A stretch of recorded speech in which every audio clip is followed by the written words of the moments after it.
Perfectionists almost always do worse in social situations compared to someone who's okay being good enough fast, because there's too much stuff happening too quickly and too many options to be a perfectionist. The perfectionist tends to have a great solution to a moment that no longer exists, especially if we're talking real life situations rather than text. A few seconds and the chance is gone. And there's tons and tons of things that you can think of in that situation, so you're much better off grabbing something that's 6 out of 10 fast than 10 out of 10 really slow. Additionally, it's mathematically impossible to be a perfectionist in social situations because there's an unlimited number of possibilities that could happen next. Right now, I could say what I'm thinking of saying next in a different tone, different words, or I could run around the room 10 times and do star jumps before continuing. There's no way that we as a human can compute all of these things. So it's best to be someone who's okay, quick, rather than perfect, slow in social situations. I 100% guarantee if you take this course, you'll almost never again in your life run out of things to say in conversation. Click the link. Make things run smoothly at a party, event, or some scenario where you're with the same people in the same area for an extended amount of time. What you want to do is get to what I call a hello basis with everyone there as soon as possible. So what I mean by a hello basis is that if you walked past that person on the street the next day, they'd say hi to you because they remember you. This usually takes about 5 minutes of talking and exchanging names. So you want to get to this point as fast as possible with everyone in the room, within reason obviously. And if you do this, it'll make things much, much easier for you throughout the night, morning, whatever it is. So this is a good target to have early on if you're going to some kind of event and you want things to go smoothly socially. You need to be in a conversation to have an awkward silence. Just because you and the other person or people have said something to each other doesn't mean that you're in a conversation yet. If I say to someone, is this seat taken? If they say no, and I say thanks, and I sit down, then we pause for quite a long time, and then I say something, it's very unlikely that's going to be an awkward silence. The threshold, in my opinion, between just passing comments back and forth and being in a conversation is when it would be weird to leave without saying bye. If you're not at that point, then it's very unlikely that any silences you have are going to be felt as awkward by anyone involved. Follow if you want to learn social skills. I would recommend using more emojis when you're texting. The reason for this is because most communication happens through body language and voice tone rather than words. Words are good for details, so we can't talk about astrophysics of body language, but body language and voice tone are the strongest communicators of emotion, which is the main part of social skills. So emojis can make up for this to some extent. Why giving too many statements or comments in a row without breaking it up with questions or silence is bad. So if I was to keep bombarding you with stuff, obviously you're watching a video, so it's a bit of a different format, but in a normal conversation, I'm sure you've all come across someone who just talks at you and doesn't leave any gaps. This is bad because it can make you look self-absorbed, like you just want to talk about yourself. It can become boring, and it can lose the focus of the people involved in the conversation. So this can apply also if you're doing like a presentation or a speech or something. It's good to break things up with questions sometimes, and that way you'll keep people engaged more easily. Ideally, in this case, you want it to be a yes-no question. So a question that makes sense to answer yes or no, and then the person who's responding and asking the question is less likely to go on a tangent and distract everyone away from your presentation or etc. But generally, when you're given a story or something like that, or you said a bunch of comments in a row, it's best to break things up, ask a question, then carry on. Don't see awkwardness as a bad thing in social situations. Managing your emotions is the most important thing in social skills, in my opinion. So if you're looking at something in a negative way, it's likely to be lowering your emotions to a less favorable state for socializing. Awkwardness is not necessarily negative. It's often a good opportunity to make jokes. It's often a good opportunity to flirt, and it can be a good opportunity to deal with social aggression because it's a type of tension. So see it as a potential advantage rather than a negative thing. Most of the time, to create humor, you want to use conversation as a foundation. If you already have a conversation flowing, there's going to be way more pieces of information that pop up that you might be able to make jokes out of. Otherwise, you'll mainly be left with things like what's around you that you can look at and make jokes out of. One way to make humor pretty much effortless through conversation is to get to a topic that's a bit weird or a bit mental or out of the ordinary. And then it tends to be really easy to make jokes out of, and they can almost come just through doing nothing, pretty much. Just as an example, the other day I was talking about food with someone, and I started talking about how I've been making tea from stinging nettles, which is true, but it's also a bit of a crazy topic, right? So there's tons of jokes we can make out of that. I've got some previous videos on how to transition from one topic to another, and it's gone through in full detail on my course on how to never run out of things to say, which you can find here. Conversations are made of three building blocks: questions, statements, and silence. Giving too many questions or statements back to back without breaking them up with the opposite usually causes negative consequences. However, there's two exceptions to this where you can do tons of questions or statements in a row and it doesn't have negative consequences. Exception number one is a situation where it's been made clear beforehand that it's not going to be the normal conversational format. So for example, a job interview or a speech. Exception number two is if you can clearly see that your audience is enjoying being on the receiving end of lots of questions or lots of statements. So for example, if you're telling an interesting story and you can see everyone's engaged, then you can do lots of statements back to back and it's not a big deal. I 100% guarantee if you take this course, you'll almost never again in your life run out of things to say in conversation. Click the link. If your mind goes blank in conversation, it's nearly always because you're thinking useless thoughts.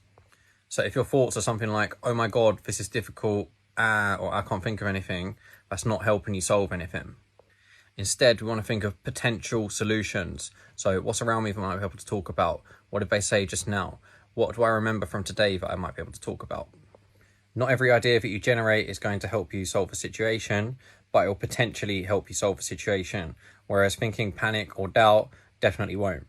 Also, your thoughts being panic or doubt-based lowers your emotions. And remember, as I always say, I think managing your emotions is the most important thing in social skills. If you want to learn social skills, follow me. And if you want to see my best tips, go here. If your mind goes blank in conversation, it's usually because your thoughts are not helpful. They're usually something along the lines of, this is difficult, oh my God, I can't think of anything. These are not helping you solve anything. So try to calm down and then think of potential solutions. Does this thing I remember help? This thing I can see over there, does that prompt me to think of anything good? The same way if you have a virus on your computer from all the dodgy websites you visit, when you're trying to open a program, it'll be slow because some of the processing power is being used on not the thing you're trying to do. We don't want that to happen with our minds. Obviously, it's not possible to solve instantly, but over time we can change the habit and you'll be able to think faster and you'll get stuck less. Here's what makes one topic relevant to another topic. Two factors. One, the quantity of, and two, the importance of the relevant attributes. So a car is obviously relevant to a motorbike because it has tons of stuff in common, but a car is also relevant to teleportation. It doesn't have a long list of attributes that are relevant to both of them, but it has the one most important one, which is they're both transportation methods. A lot of the time in social skills, I talk about finding a relevant topic. This is how you can decide if one's relevant or not. Obviously, there'll be times when it's open to debate. So one person might say that's relevant, one person might say it's not, but those are the two factors that decide it.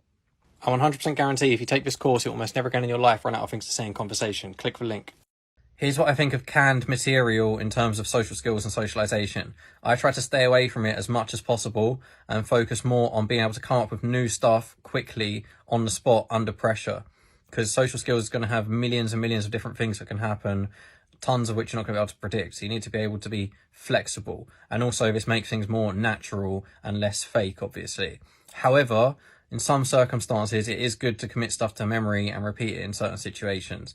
So either it's something that's really, really good. So maybe you have a really funny joke about a certain thing. And when that thing comes up, you can say your really funny joke and it's worth doing because everyone gets a positive result. Everyone laughs. Or something that can be used in tons of different situations easily. So one thing that I like doing is I go to high five someone, take my hand away at the last minute. I find it funny. They usually find it funny as long as I don't do it in a situation where it's rude. And lastly, when you get questions that you're always going to get asked when you first speak to someone, like where are you from, what do you do, etc. It's good having a not word for word, but roughly memorized response that goes through the points well, puts you in a good light and opens up new conversation. Do you run out of things to say in conversation? If you do, check out the link in my bio. There's more information on a video course I've made that will completely solve this for you. Why too many questions back to back is a bad thing. So usually when I ask people why too many questions back to back is bad, they say because it's an interrogation. And then my response to that is, why is that bad? So an interrogation is something that's actually kind of an aggressive scenario. So if you're bombarding someone with questions, where are you from, what do you do for fun, they answer in between, of course, then it's going to start to cross a line where it starts to feel like you're putting pressure on them. And it's a socially aggressive move to make. Another thing that can be bad about too many questions is it can have the impact of you knowing a lot of stuff about them and them not knowing a lot of stuff about you, which if you're trying to make friends or you're on a date can be bad because they can walk away feeling like they didn't know you. So this is a trap that you can get into if you're more of a listener and they're more of a talker. Make sure that you're also giving some points about yourself as well. Otherwise, you can end up falling into that trap where they end up knowing not much about you and you end up knowing a lot about them. Do you run out of things to say in conversation? If you do, check out the link in my bio. There's more information on a video course I've made that will completely solve this for you. Tips on how to approach someone you don't know. 1, if you're already sat or stood near them, you only need to feel confident for 1 second because you're already right next to them. 2, a good conversation starter for basically any situation is to ask an opinion about the situation. Here's some examples. 3, check what they're wearing, doing, and what's around you, and there'll often be something easy to start a conversation with or something easy to talk about once you're in the conversation. If you want to learn social skills, follow me. If you want to see my best tips, go here. Here's some tips for if you're someone who's quiet and you're going to like a party or something similar, some kind of event where there's people in a group socializing.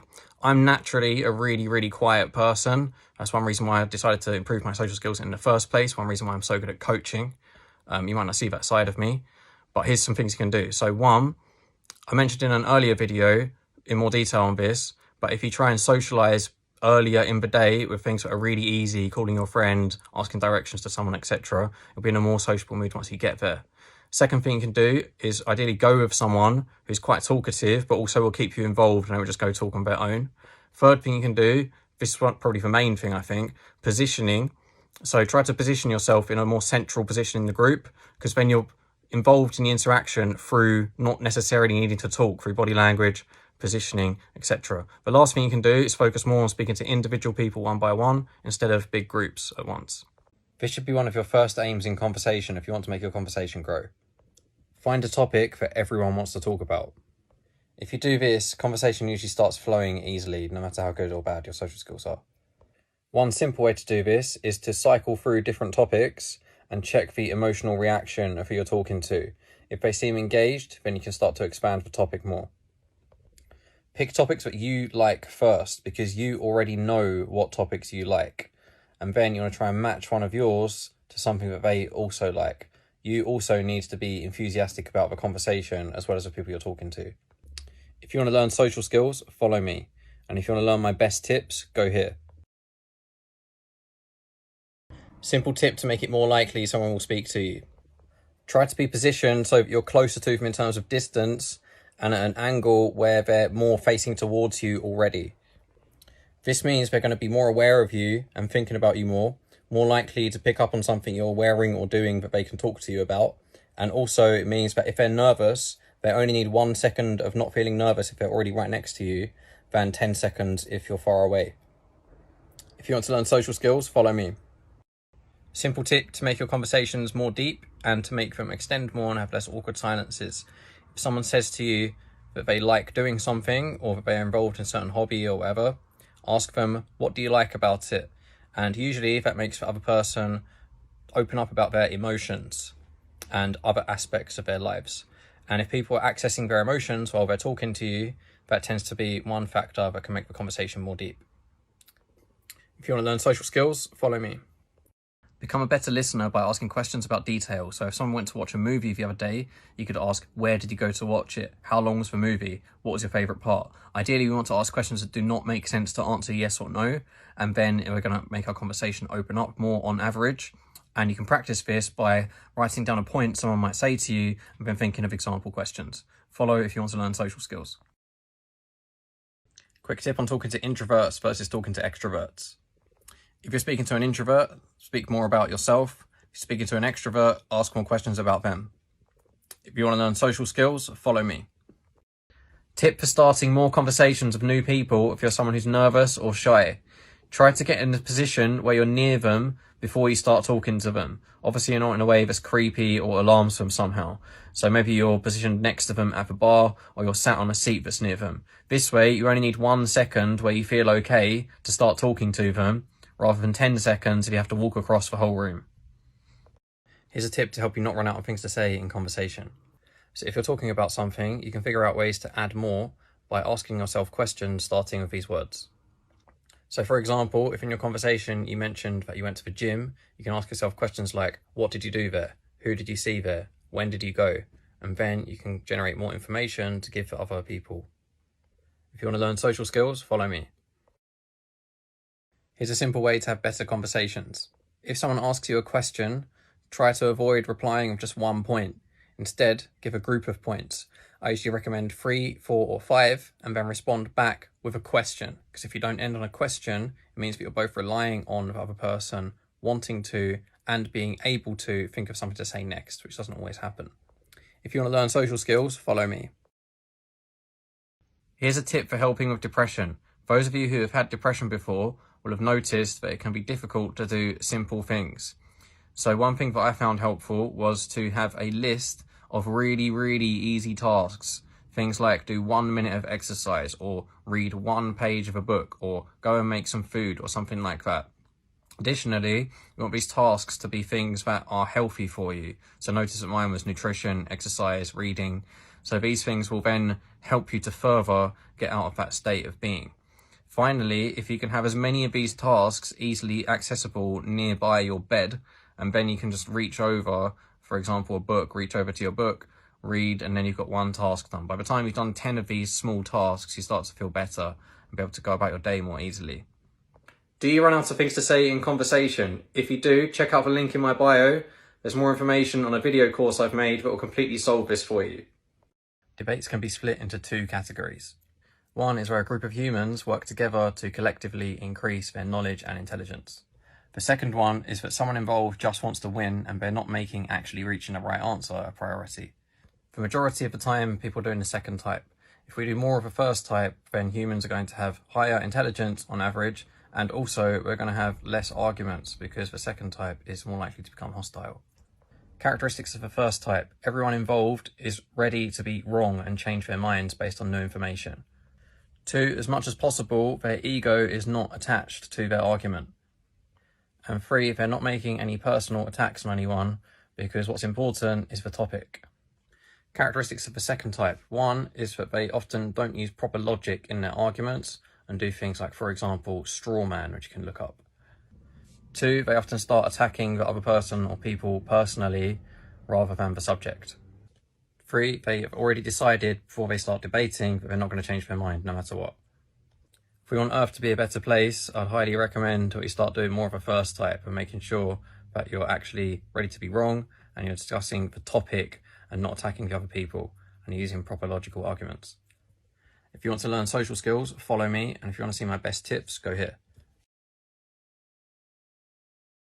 It seems that literally everyone has a more negative outlook on how people think of them and how people will react if they go talk to them than actually exists in reality. From coaching social skills for over 10 years, I've seen reactions of people speaking to each other who don't know each other thousands and thousands and thousands of times. And the vast majority of the time, people tend to be way nicer than people expect. So from the point of view of managing your own emotions, bear in mind that whatever you think of what people think of you or what the reaction is going to be when you speak to someone is pretty much guaranteed to be more negative than the actual reality. So you should always try and steer yourself, in my opinion, towards a more positive outlook. Not just for the purpose of actually matching the real world, but also for the purpose of managing your emotions to be better and more confident, which in my opinion is the most important thing in social skills, managing your emotions. If you want to book a free trial session of our one-to-one social skills coaching, join our WhatsApp chat where we discuss. Make sure you're not taking your joke too far with this simple tip. Presumably Will Smith hit Chris Rock at the Oscars yesterday because he overstepped the line with the joke he was making. So what you want to do, if you're telling a joke that's harsh, politically incorrect, polarizing or something like that, test a milder version of it first and check the reaction of your audience. Make sure to check the reaction straight after they receive the joke, because that's going to be the most genuine reaction before they start potentially masking things. If this is also a concept that applies to other areas of social skills too. For example, checking if someone's interested in a conversation topic or if they're going to accept your advances of flirting. Test a mild version first, check their reaction before you continue. Follow me if you want to learn social skills. Small talk isn't something that should be entirely avoided. It has functions.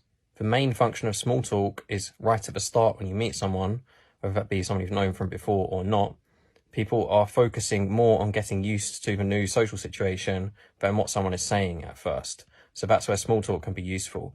You'll often notice that people will say, "How have you been?" 2 times when you first meet them. The first time, they're not really focusing on the question. It's just words that fill the silence so that you can get used to each other's presence. Then the second question is the actual question. This is the main function of small talk. I would categorize small talk as these things, and my geniusly designed term tall talk, which rhymes and has 2 T's, with these things. But the main distinction between the two is that you shouldn't be able to answer tall talk if you're distracted. If you're texting or reading or something, you'll be able to do small talk, but it will be very hard to have a deep conversation or something while you're reading. The pain of regret is almost always worse than the pain of rejection. So if there's someone who you like, go speak to them before you don't have a chance again. Otherwise, you're going to feel bad afterwards. If you want to learn social skills, follow me. Ultimately, all you need to be able to do in order to not run out of things to say is be good at coming up with new topics quickly and be good at extending topics that are already existing in the conversation. This will also help a lot with simultaneously making your conversations more engaging for everyone, including yourself. This is the most important thing to do to end up in a flowing conversation. Find a topic that both you and the others in the situation like, whether that's just one other person or in a group conversation. Once you reach this point, it becomes pretty much impossible to have a boring conversation or run out of things to say, at least temporarily, even if everyone involved is nervous with bad social skills. One way you can do this is try out different topics and see the reaction of people. Once you find one where it seems like everyone is engaged based on their body language and their participation, it's likely that everyone enjoys that topic.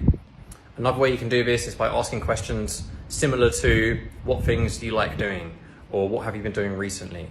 And then it's likely that they'll give you information that is evidence of something that they're interested in. And one more thing that you can do is use information that you might have known about from before, if you know of them or know them already, or just look at what they're wearing and stuff like that to see if there's anything obvious they might be interested in. If someone's wearing a football shirt of a certain team, it's very likely they like that football team. If you want to learn social skills, follow me. And if you want to see my best social skills tips and more, go here.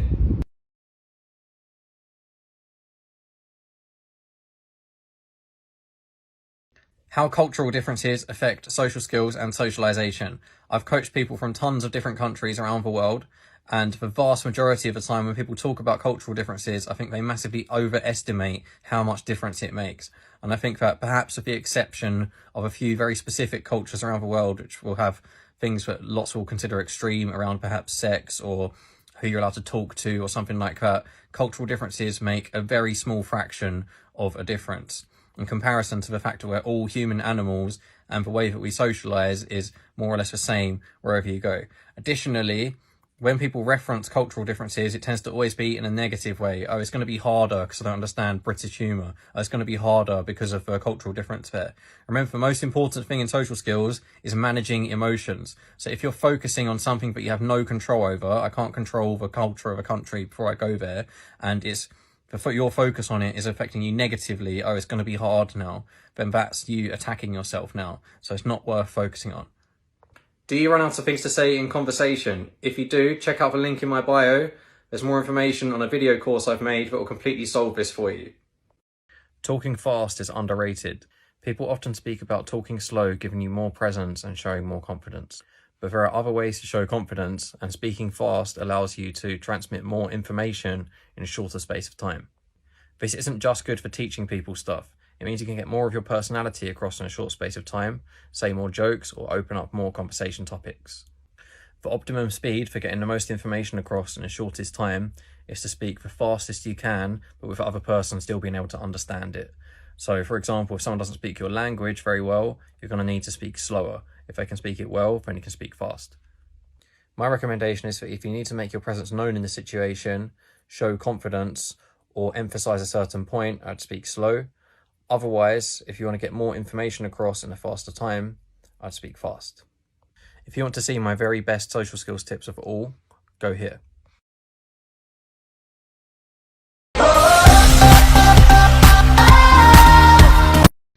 The 3 building blocks of a conversation, so this is referring to the language transmitted back and forth, whether that be spoken words or text, not things like body language, are questions, statements, silence. You can't do anything in conversation other than one of these three things. To be more specific about what we actually mean, it's transmitting information, requesting information, or silence.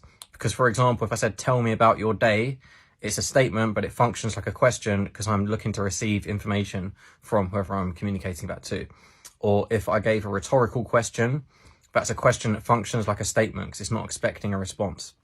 Or if I said a question followed by not enough silence for you to respond clearly, like I said, did you see the game the other day? This happened, this happened, this happened, this happened. Clearly, it wasn't intended for you to give a response. So that's the three building blocks of a conversation. Transmitting information, requesting information, silence, or slightly incorrect but more easy to remember, questions, statements, silence. Do you run out of things to say in conversation? If you do, check out the link in my bio. There's more information on a video course I've made that will completely solve this for you. Here's a solution if you talk too much in conversations. First of all, congratulations on being self-aware and recognizing this. Now here's the solutions. Conversations are made up of questions, statements, and silences. The person who talks too much tends to be doing lots of statements, not enough silences or questions. So simply every now and then add a question and occasionally leave silences so that if someone wants to jump in, they can more easily. If you want to see all of my content on conversation, go here. Social tips for interviews. 1. Get into a sociable state beforehand by doing small things like calling your friend who makes you laugh, asking directions to a few people along the way, even though you know the way, to get yourself into a state of mind that helps you to communicate more easily. 2. When you get there, especially if you're nervous, try to extend the small talk that happens at the start before the proper interview. Then you get more time to calm your nerves and you also build more rapport with the person who you're talking to. 3. Try to find a commonality that you have with the person interviewing you and highlight it.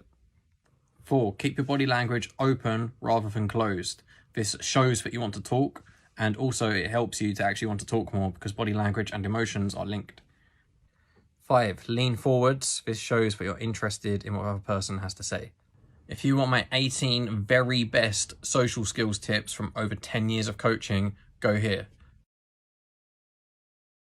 My organisation, Social Shortcuts, does one-to-one social skills coaching, including a completely free trial session of it. We work on areas such as, but not limited to, these. I've coached social skills full-time for over 10 years, and I have a bunch of other experienced coaches on my team. If you feel like you need help with your social skills, it's very likely this is going to be a good option, especially for free trial session. So if you're interested, there's more information on our website, socialshortcuts.com. Click the link in my bio and you can book one there, or just email info@socialshortcuts.com and I'll answer it and we can organize something. Hope you're all enjoying the videos. I'm still just about managing to keep up with all of the comments. If I've missed your comment, it's a mistake. So please continue with the questions and feedback and I'll interact with you guys. Peace. Remember names more easily by repeating it back to them. If someone says, hey, I'm John, say, hey, John, instead of just hey. By saying the name out loud, you're more likely to remember it. Here's a really good topic to use early on in conversations. Places, so where someone's from, traveling, and towns and cities from where you are. Places tend to have a huge number of relevant topics, so it's easy to continue the conversation afterwards. For example, if I asked you to list 10 relevant things to the USA, it'd be pretty easy. If I asked you to list 10 relevant things to a screwdriver, it's quite a lot harder. Secondly, the quality of related topics to places tends to be pretty good. It tends to relate to interesting facts or stories, your experiences of traveling or something, and there's often jokes and stuff you can make about different places and things like that. There's a reason why a lot of the time when people first start talking, they ask, where are you from? People have learned naturally without realizing they're learning it, but it's a good question to ask early on because it makes the conversation grow. Also, traveling is something that I'd never come across anyone not be interested in. Even people I've come across who don't want to travel still enjoy talking about it. If you want to learn social skills, follow me. There's lots of reasons why the person who's a stereotypical nerd usually ends up doing worse in social situations, despite usually being fairly intelligent. One of them is an overemphasis on being factually correct before they say stuff. Of course, if you're building a bridge or something, then you want to be factually correct so the bridge doesn't fall down. But most situations don't have that kind of consequence. In most social situations, the main priority is the emotions involved and not the information. So it's about building a connection, eliciting positive emotions, and building comfort with people rather than making sure your information is correct. So if you say something that might not be totally correct, you can still make conversation about it because someone might correct you and you can talk about it. Or you could even say, I'm not sure myself, and start a conversation about it. The objective most of the time is to build conversation more than make sure what you're saying is totally correct. So if you're the kind of person who does this, see if you can rewire the way that you're thinking outside of situations that might be based on work, studying, etc. And you'll find that you'll start to find social situations easier. If you want to see my best tips on social skills, or have a free trial session of our one-to-one social skills coaching, or subscribe to get daily social skills text messages, check this out. Never running out of things to say tip. If you've thought of a topic that you can introduce into the conversation, store it in your mind until a point where you are stuck. Rather than use what you thought of straight away, you can save it for a point in time where you need it because you started to run out of things to say. Or you can use it just if you think it's a good idea, but try and bank things that you think of for later on when you might need them, and you'll be less likely to encounter awkward silences. Follow if you want to learn social skills. Do you run out of things to say in conversation? I've coached social skills full-time for over 10 years, and this is the main area that people want help with. Over more than 10 years of social skills coaching experience, I've developed a training program that allows me to take someone from consistently struggling with conversations and having constant awkward silences to the point where they almost never again in their lives run out of things to say, plus have more engaging interactions for everyone involved, including for themselves, in 10 to 20 hours of one-to-one coaching. Because of how commonly people want help with this area, and because I'm able to help people with it so quickly, so successfully, and in a healthy way, I decided to make it into a video course.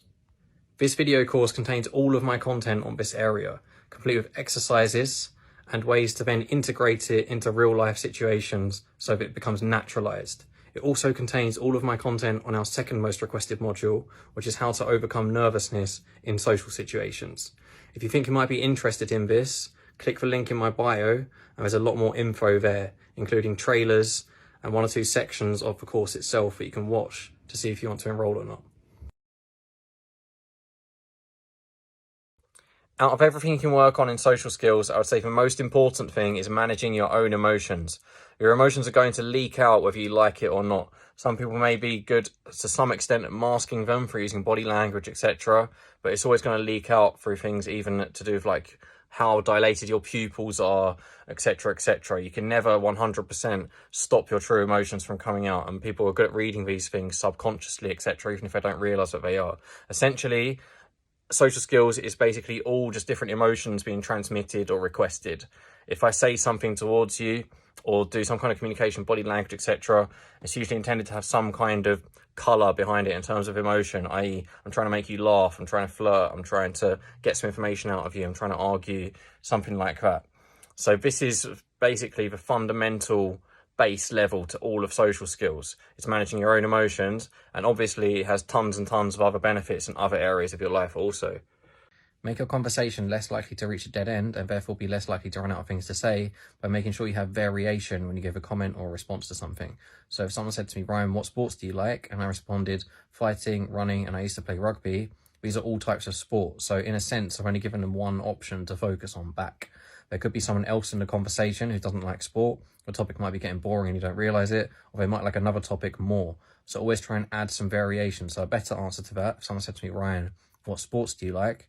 I might say I do fighting, running. I used to play rugby when I was at school, and we went on a tour to Canada.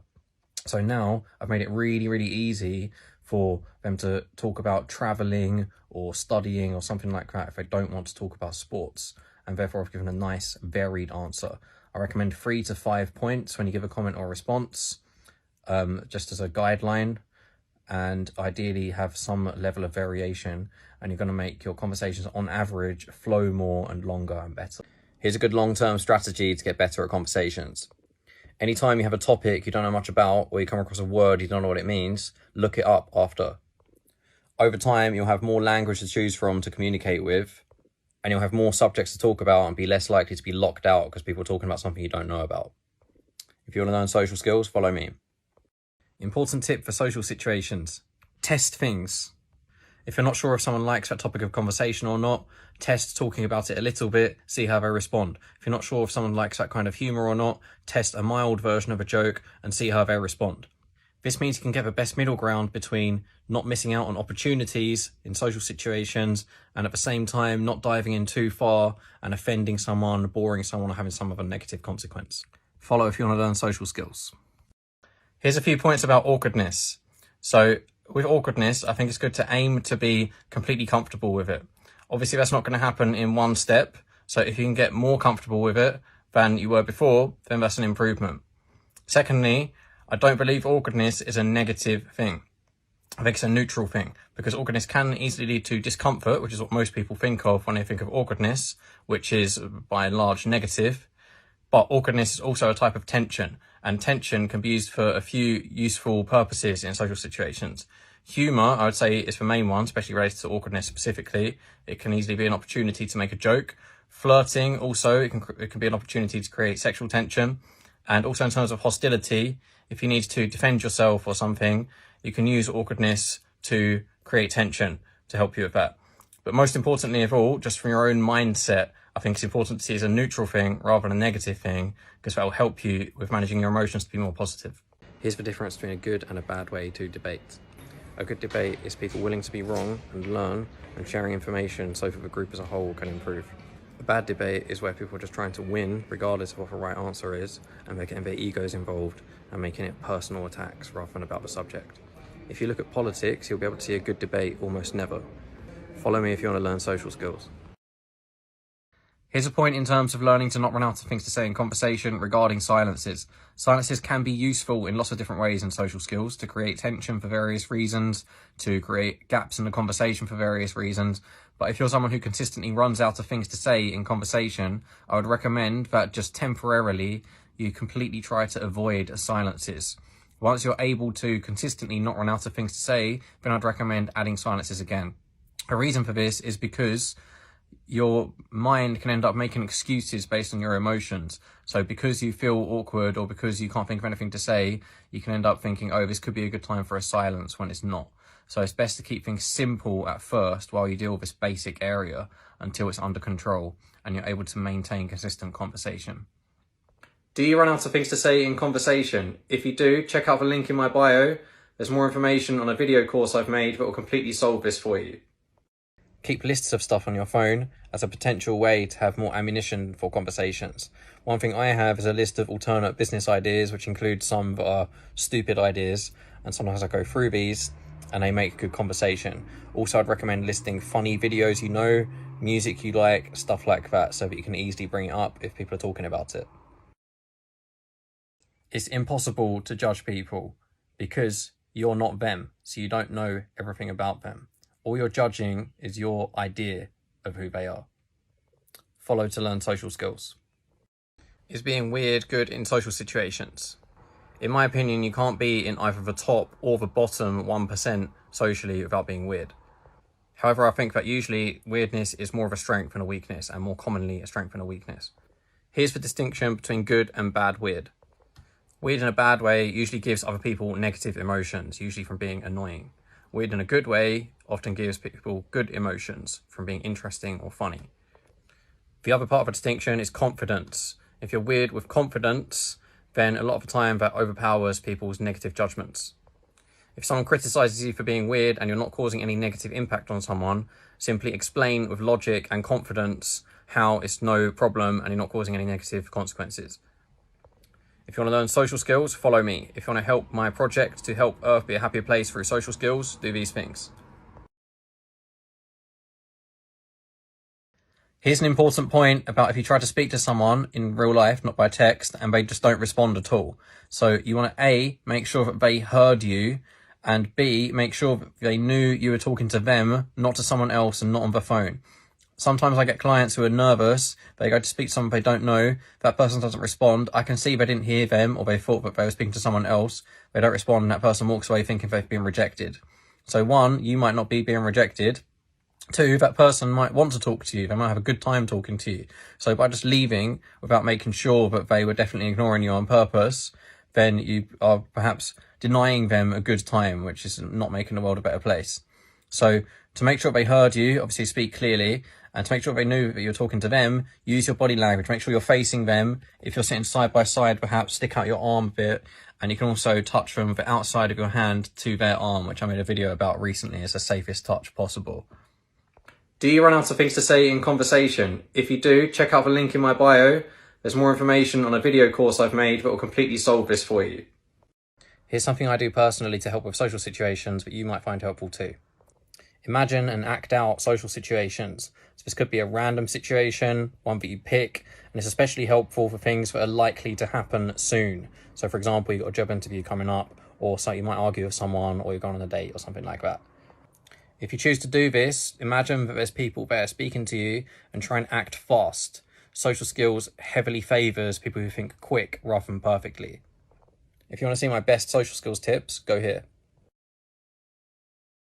Here's how to use questions to help you to not run out of things to say in conversation and simultaneously make your interactions more engaging for everyone involved, including yourself. So I'm going to split questions into two different categories. Yes-no questions, non-yes-no questions. It's a bit like open and closed questions, which lots of people have heard of, but it's a bit different. So if it makes sense to answer yes or no, it's a yes-no question. If it doesn't make sense to answer yes or no, it's a non-yes-no question. So are you okay? Makes sense to answer yes or no. How are you? You can say yes or no if you want to, but it doesn't make sense. So that's completely black and white, which is rare in social situations. There's usually tons of grey areas. By using non-yes-no questions, we have a few benefits. You're going to, on average, have longer answers, which means you get more time to think, more time to prepare, and also you're going to, on average, have more different topics given back to you in the other person's response, because the answer is going to be longer. So if there's more topics there, it's more likely that there's one you know about, have a story about, etc. Here's a tip for your comments or your responses to help you to not run out of things to say and simultaneously have more engaging interactions for everyone involved, including yourself. So if you give a comment or a response to something, rather than giving 1 point back, so if someone says, how was your day? And you say, it was good because of X, try to add a few points. So usually I recommend 3 to 5 points. So I might say, my day was good because I went to the park, I played some football, the sun was out, and I met my friend who I like. So I would say that's 4 points. So my recommended method for this is, first of all, you just say the thing that comes into your head. Then you try and add a couple of points on after. And then it's always best to end on a question, which, as I explained in an earlier video, means that the other person, you're not relying on the other person or people both being able to and wanting to think of something to say next. So basically you just answer, elaborate, question, ideally non-yes-no question. My third video on how to transition smoothly between one topic that you're currently talking about to another topic that you want to get to, which, as I mentioned before, you might want to do this for a bunch of different reasons. But remember, practicing these things is helpful not just for use in actual situations, but also to make your mental capability upgraded so you're able to think faster generally in social situations. So here's 2 more things. These are a bit slower than the last 2. So they're more likely to be used in things like text, etc., or in retrospect when you're looking back to try and improve. One is, imagine that you're in a group conversation talking about the first topic, someone else uses your transition, how would you react emotionally? If you think, that's a bit weird, or why did they want to bring that up so much, could be smoother. Second thing you can do is use the 7 magic words: what, when, who, how, which, why, where, and then ask questions. What way does topic 1 relate to topic 2? Where would topic 1 be found with topic 2, etc., etc., to try to generate a smooth transition. Here's another way to smoothly transition from a topic that you're currently talking about to a topic that you want to get to for some reason. So as I mentioned in the last video, which you can go back and watch if you want to, obviously, using your free will, this can include many different aims, ranging from you think that people in the conversation will like it so that it will get people involved, to it leads on to something that puts you in a good light, maybe something you did in the past so that you can mention something about yourself. So if you think that your transition doesn't sound that smooth, one thing you can do is add it to the end of a short list of examples. So for example, if I wanted to transition from shopping centre to screwdrivers for some reason, then saying the new shopping centre in town is a great place to buy screwdrivers is likely to sound a bit out of place or like weird, or like I wanted to bring up screwdrivers really desperately for some reason. If instead I say that shopping centre in town is a good place to buy all kinds of things, maybe like a new bed, food, even screwdrivers, still not perfect, but it sounds a lot less random or like I really wanted to bring it up for some reason than before. Here's 2 ways to transition smoothly from a topic that you're currently talking about in your conversation to a topic that you want to end up talking about. Now, there's a bunch of reasons why you might want to do this, ranging from you think it's a topic that everyone will like, up to you're trying to sell something and that topic is relevant to what you're trying to sell. So here's 2 ways. One is that the link that you give between the 2 topics should be as specific to those 2 topics as possible. So a bad example, if I went from footballers to aeroplanes and I said footballers have to move around a lot, just like aeroplanes, they move around a lot as well. The reason why this is not smooth is because tons of things move around, so it's not very specific to both of them. Second thing you can do is try to find an aspect of one of the topics that relates to pretty much everything. So if your topic is art, pretty much everything has or can be drawn. If your topic is movies, pretty much everything has been in the movie at some point. So by identifying that, it can make it easier to then think, okay, where does the second topic exist, and make a link. Do you ever forget people's names just after they told you their name? This used to happen to me a lot. A lot of our clients talk about it. Happens especially if you're someone who has ADHD like I do. Here's some tips that can help to resolve that. 1, repeat their name back to them. So what I mean by this is if their name's Barnabas and they say, hey, I'm Barnabas, say, hi, Barnabas, instead of just hi. You can do this several times over. So for example, if you want to talk to them a bit later, you'd like to get their attention, use their name instead of just going oi or whatever. If you really want to remember their name, you can write it down. If you have a spare moment, you go to the toilet or something, that way you can reference it again. If you write it down, it helps you to remember it more. One last ditch thing that you can do, if you've forgotten and you're taking their number or social media or something, you can say, how do you spell your name? So this can backfire if their name's super obvious. It can be obvious that you forgot, but if you judge the situation or you'd like to take the risk, it's an option. Ideally, just remember it first using the first 2 tips. I already made 1 video with 3 points on how to stop forgetting people's names. So here's 3 more points. In the last video, I mentioned a method where you ask them how they spell their name as you're exchanging contact details, which can be a bit risky because if it's an obvious spelling, then it can be clear that you forgot. An alternative to that is just ask them to write their contact in your phone, and there's a chance that they're going to spell it out for you. Second thing you can do is ask about the meaning of their name, maybe make a joke, obviously not a rude one, about their name, start some sort of conversation to do with whatever their name is. This way you're very likely to remember it. Third thing that you can do, say you're at, for example, a party of some kind and there's a bunch of people there and you have to remember their names. As you come out of the toilet or some area where you're sort of on your own for a few seconds or so, just look across the room and start listing people's names who are new in your head to recite them. Get in the habit of doing these often, you'll stop forgetting people's names. Tip for starting a conversation with a group of people. Wait for them to be bored. Pick a point where they seem significantly more bored than average. So if in one point in time they're all laughing together, and then in the second point in time, one of them's looking at their phone, one of them's looking around, clearly the second point in time is going to be more easy to speak to them. How to respond to a compliment. It's literally the most simple thing. In almost every scenario, the best thing to do is just say thank you, give a smile and give eye contact back. If you want to flirt, it's a good option to give a compliment back. It's also a good opportunity to ask for someone's contact details just after they've given you a compliment. If you want to learn social skills, follow me. Here's a way you can remind someone to do something by text without seeming pushy at all. Simply wait a long time to send the message that ends the conversation. So for example, you say, hey, can you send me the pictures you took from yesterday? They say, yeah, sure, I will. At that point, wait for quite a long time before you say something like, okay, cool, thanks, by message. And that way, if loads of time has passed since the conversation, so if they forgot, you remind them, but without having to say, hey, by the way, can you please remember? If you want to learn social skills, follow me. Here's some ways to not be boring in conversation. A good primary goal for any conversation you want to extend and for it to be interesting, especially if it's a new person, is you want to try and quickly reach a topic that everyone involved, including yourself, wants to talk about. There's different ways that you can do this, including trying out different topics and seeing how they respond, or asking questions that are likely to get them to reveal information about what they like.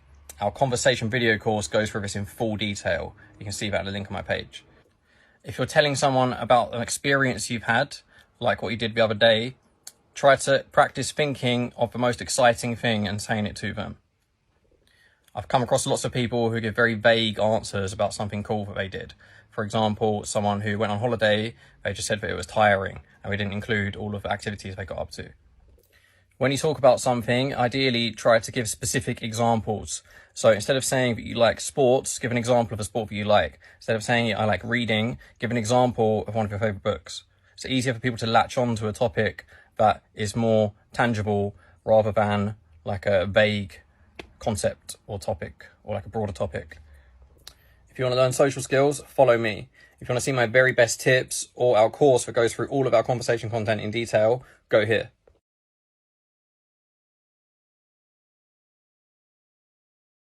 Here's a tip to not be annoying to talk to.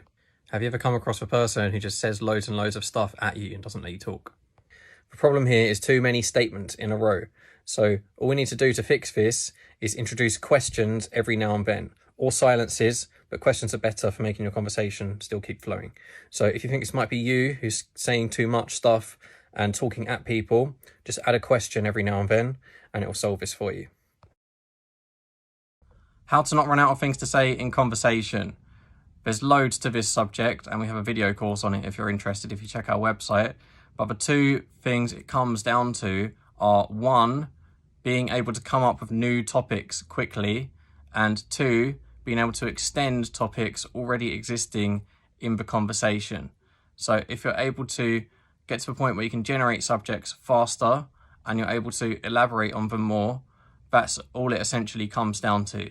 How to not run out of things to say is basically just different topics being created, shared, people finding a common interest, a few being left behind that you can go back to, and basically just navigating different threads of information.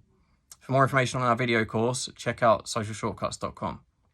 It covers all the stuff on how to not run out of things to say in conversation, overcoming nervousness, and also how to never run out of things to say in conversation simultaneously helps your conversation to become more engaging for everyone, including you.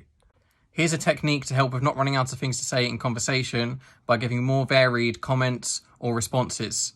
So in my opinion, my recommendation is that if you're given a comment or response and you want to make the conversation grow, then I'd recommend giving 3 to 5 points and then ending on a question. I went into more detail about this on a recent video if you want to backtrack a little bit. For now, I want to focus on the variation. So for example, if someone said to me, Ryan, what sports do you like? My true example answer to that is fighting, running, and I used to play rugby. This example answer is not very varied. I've given a decent number of points, but they're all sports. So we can easily argue they're categorized as something. If someone said to me, what did you do yesterday? And I said, I went to the cinema, watched Netflix, went to the theatre, that they all still involve watching something. So it's still plausible to argue that they're all kind of the same thing. So we want to avoid having this, what I call an umbrella topic, where we can easily argue that they're all one thing, and it should not be plausible to argue that they're all the same. How to make friends in a new social circle, like a new workplace or a new class you're going to. 1, get talking to new people as soon as possible, ideally before you even go there, and then you can build momentum. 2, aim to get to a hello basis with every single person in the situation as fast as you can. What I mean by that is, would they say hi to you if you walked past them on the street the next day? 3, try to spend a bit more time with the people who know more people there, at least initially. 4, wear something interesting that people can easily comment on and talk to you about. 5, sit or stand in areas where you're near more people or where people are walking past you. If you want to learn my very best social skills tips, go here. Make the world a better place through social skills and socialization. Literally all you need is to have your intentions in the right place. If your intention is to make a positive experience for whoever you're communicating with, it's going to happen for sure. Of course, there's going to be individual situations where something goes wrong. No matter how good your social skills are, that's always going to happen. However, over the course of 1,000 situations, you're going to, on average, have a positive impact. I've coached social skills full-time for over 10 years, and I can say through seeing these encounters, even people with really bad social skills tend to have, on average, overall positive impact if they go in with the intentions in the right place. I 100% guarantee if you take this course, you'll almost never again in your life run out of things to say in conversation. Click the link. Tip for managing your emotions in social situations. If someone communicates to you and you're not sure if it was meant in a bad way or a good way, assume it was a good way and then act on it. You'll keep your emotions higher, and a lot of the time people aren't even sure themselves how they meant it, so your confidence can sway them towards the positive side. If you want to learn social skills, follow me. Sometimes a friendly debate about some topic can get heated, especially if it's about something controversial or polarizing, and this can leave a feeling of hostility between you and whoever you're communicating with. So I think it's good practice socially to soften things and re-establish connection if you've just had a heated debate with someone, to show that you connect with them as a human first and you might disagree on topics second. To do this, don't leave the conversation having ended on the heated debate.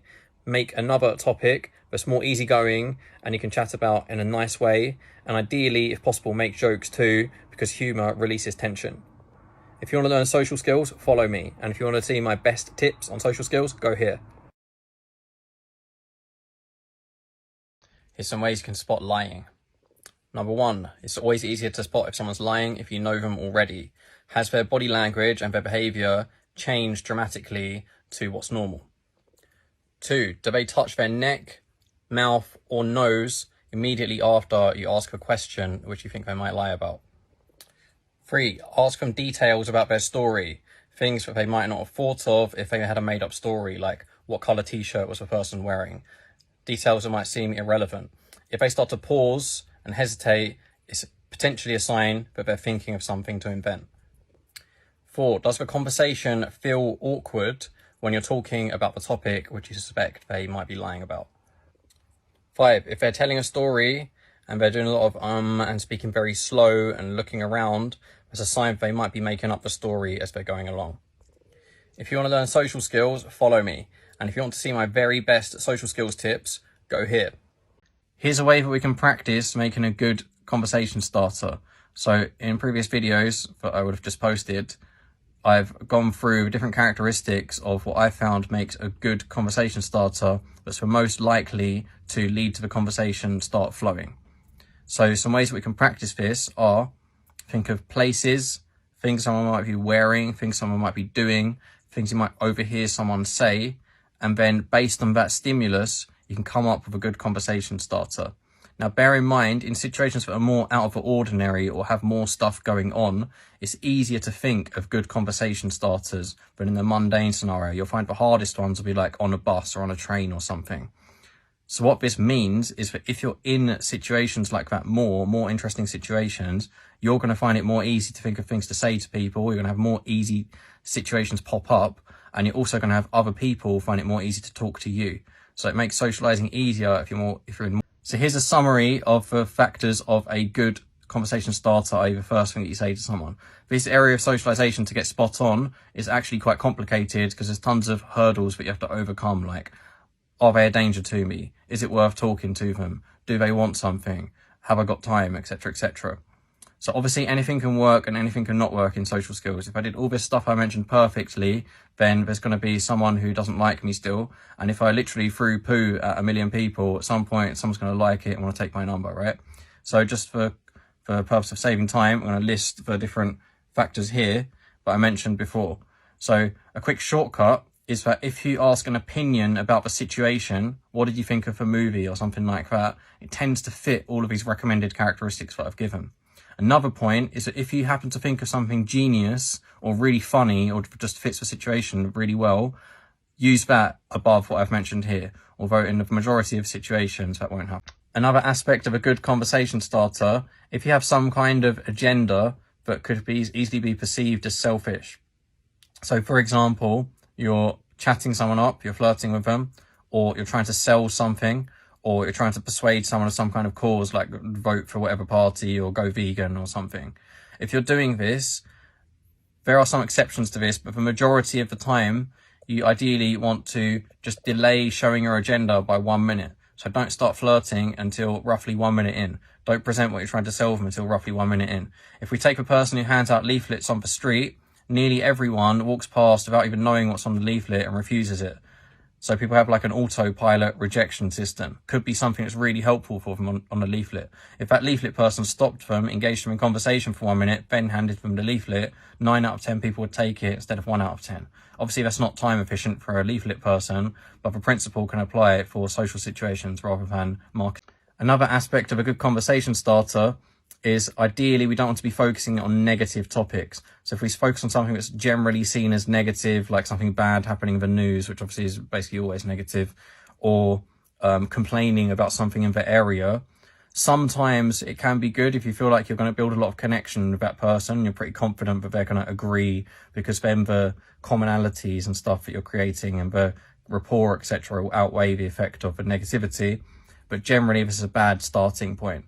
Ideally, we want to be focusing on positive things and making positive comments about the situation in general as well, really, to make the world a better place overall. Another aspect of a good conversation starter is it should not be plausible for them to interpret it as you either threatening them or taking the piss out of them. So, for example, if we're on top of a skyscraper and you went to speak to someone, he said, "How would you like to jump off?" Someone actually gave this answer once in an exercise, but I gave them, what would you say at the top of a skyscraper? So for that person, it's like a thought exercise, right? That's probably what they thought. But obviously we can see how the recipient might perceive it as danger. Secondly, we don't want it to be plausible that we're making fun of them. So if I saw someone with trainers that I thought looked good, but they were dirty, and I went, interesting choice of trainers in that tone, am I making fun of them being dirty, or am I complimenting them being good?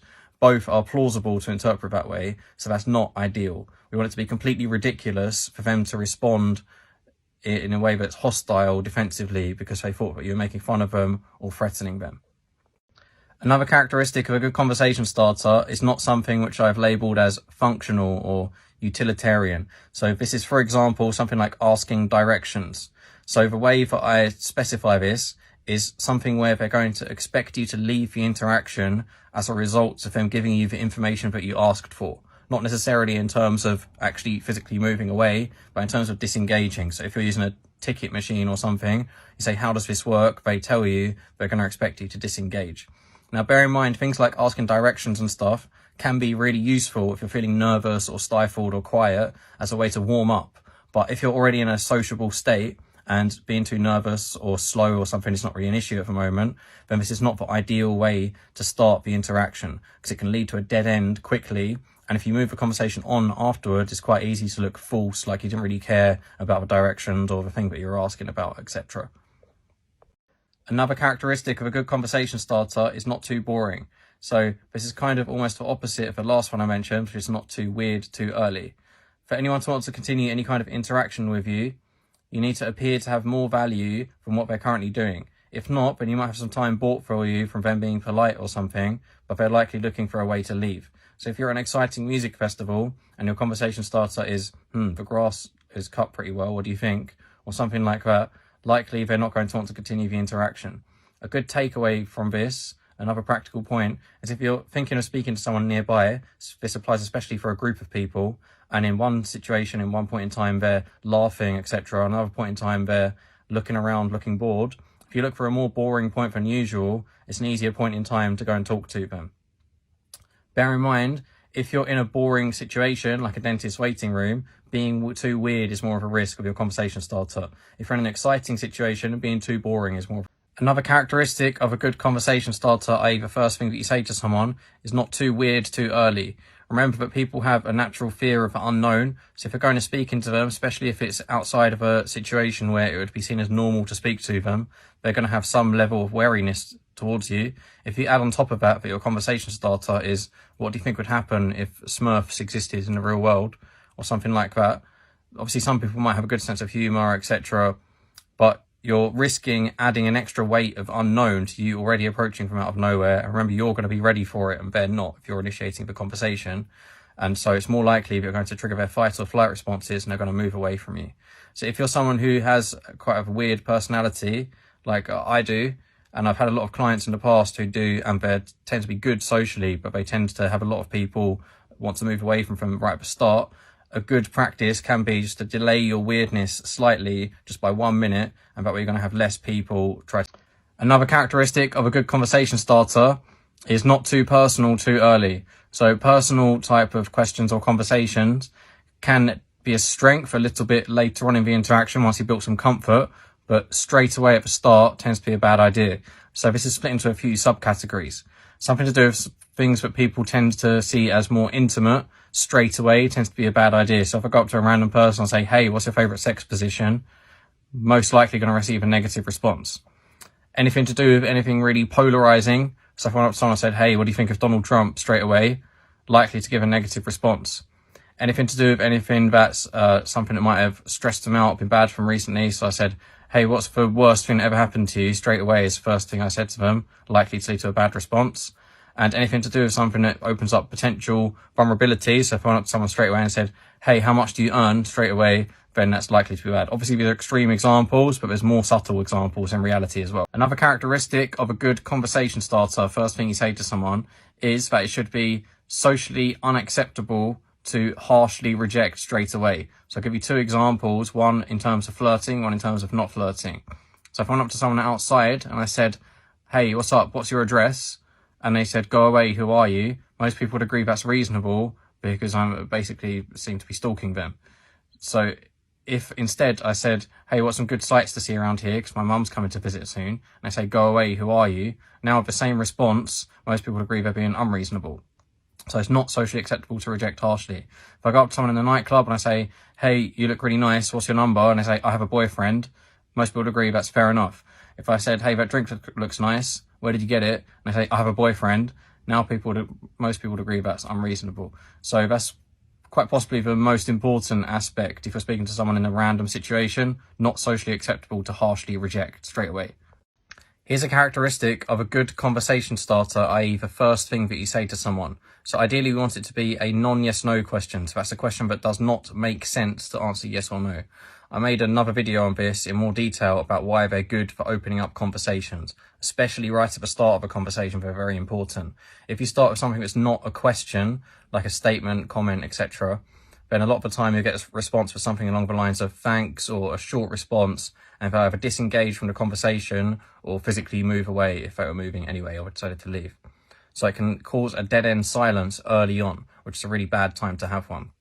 Secondly, the reason we want it to be non-yes-no rather than a question that makes sense to answer yes or no is because you're more likely to receive a longer response, which gives you more stuff to do things with and to grow the conversation with.